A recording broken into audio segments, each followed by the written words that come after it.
अब लाला ने राक्षसी के शरीर का स्पर्श कर लिया है, इसलिए बूढ़ी बूढ़ी जो माताएं थी उन माताओं ने कहा, यशोदा रानी अब लाला के शरीर की शुद्धि होनी चाहिए, इसने राक्षसी का स्पर्श किया है। कैसे शुद्धि होगी? बोले इसको ले चलो गौशाला में।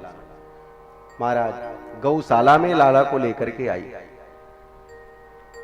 गाय के मूत्र में, गाय के गोबर में, गाय के घृत में, गाय के दुग्ध में, गाय के दही में इतनी सामर्थ्य है कि बड़े बड़े रोग, बड़े बड़े पाप शांत हो जाते हैं महाराज। किंतु आज हमारा दुर्भाग्य है, आज हम रोगों से ग्रसित क्यों हो रहे हैं? क्योंकि अपनी मां को ही भूल चुके हैं, अपनी मां को ही भूल चुके हैं, जिस मां के कारण हमारे सभी रोग निवृत्त होते हैं, रोग शांत होते हैं, पाप नष्ट होते हैं। ऐसी मां को ही हम लोगों ने छोड़ दिया और इधर उधर घूम रही हैं और ये स्थिति देखने को मिल रही है। मां के ऋण से कभी कोई उऋण नहीं हो सकता।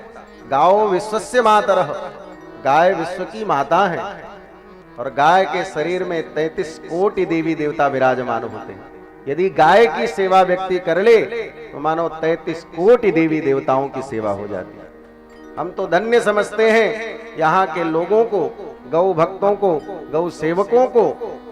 आज यहाँ के जो सेवक हैं रमन जी, और नाम तो सबका मुझे याद नहीं है, 3-4 लोगों के यहाँ गए और बड़ा ही स्वागत सम्मान किया सबने। मुझे बड़ा आनंद आया और सबने बाद में दक्षिणा भी दिया। हमने कहा आपकी दक्षिणा लेकर के हम कहां जाएंगे? ऐसे गौ भक्त हैं आप, ऐसे गौ भक्तों की दक्षिणा लेना मेरे बस की बात नहीं है। ये तो गौ माता को ही स्वीकार है, गौ माता के प्रति ही इसको लगाया जाए।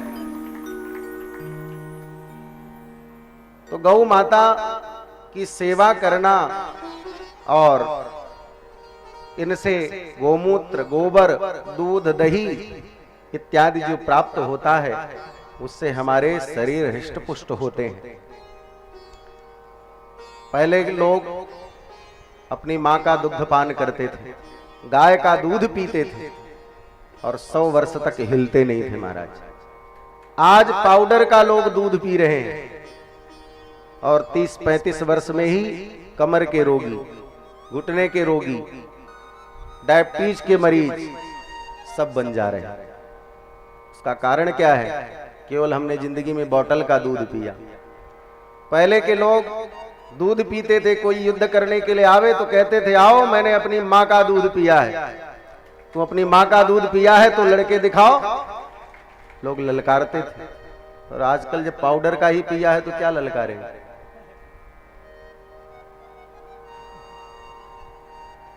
और हम लोग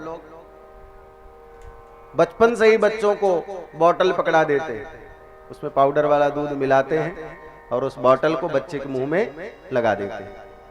बचपन में माता पिता ने बोतल लगाया, बोतल पकड़ाया, उसके बाद बच्चा बड़ा हुआ तो बिस्लरी का बोतल पकड़ लिया और उसके बाद थोड़ा और बड़ा हुआ तो बोले वो वाला बोतल पकड़ा। और उसके बाद फिर और जब वृद्धावस्था आई, डॉक्टर के पास गए तो डॉक्टर ने कहा जब जिंदगी भर बोतल पकड़ा तो आओ हम भी बोतल पकड़ाते हैं तुम्हें। डॉक्टर ने भी बोतल पकड़ा दिया। ये स्थिति हो गई। ये सब क्यों हो रहा है? उसका कारण केवल एक है कि हम सभी आलसी हो गए। हम सभी लोग अपने आलसी हो गए हैं, अपने कर्तव्य को भूल चुके हैं। हम कर्म नहीं करना चाहते, हम सेवा नहीं करना चाहते। क्यों? क्योंकि सेवा धर्मो परम गहनो, सेवा धर्म बहुत कठिन है महाराज, सबके बस की बात नहीं है। इसलिए सेवा करना सर्वोपरि है। यहां पर माताओं से शिक्षा लेनी चाहिए। भगवान के शरीर की भी शुद्धि करने के लिए भगवान को गौशाला में लेकर के आती है। और उन माताओं ने क्या किया? बोले उन माताओं ने गाय के मूत्र से भगवान को स्नान कराया गौशाला में। गाय के मूत्र से परब्रह्म परमात्मा को स्नान कराया। सुखदेव स्वामी लिखते हैं, गोमूत्रेण स्नापयित्वा पुनर्गोरज सार्वकम।